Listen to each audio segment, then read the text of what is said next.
Okay, quilters, have you ever wanted to use up some of your batting scraps, but don't know which stitch you want to use? We're working with the BERNINA 570 Quilters Edition and using the stitch stretch overlock stitch, which is stitch number 13. Now let me show you a little trick about this. Number one, batting always stretches. So if you don't want your seam to come out wavy, let's start by reducing the pressure down to a smaller number. Normal is about 70. So if you come down in the 20 to 25 range, let's just run it down to 12 here and choose the stitch. I've got the 1D foot on. That is going to have with the dual feed engaged, so that will also help with things kind of coming out flatter. So what I'm going to do is, as you can see by the way the stitch is pictured, it's going to jump to the right.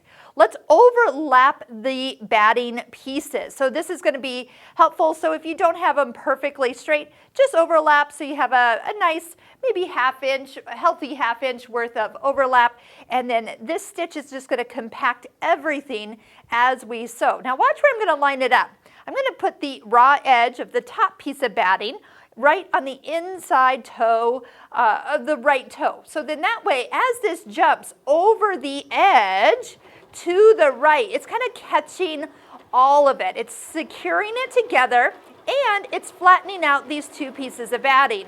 And then that way, as you are using them, and obviously you probably don't want to use pink thread or something bright, because if that shows underneath a white area in your blocks, that's probably going to shadow through. I guarantee it. But look how pretty that is. Now, if you feel like you overlapped it a lot, you could always come back and just trim this down.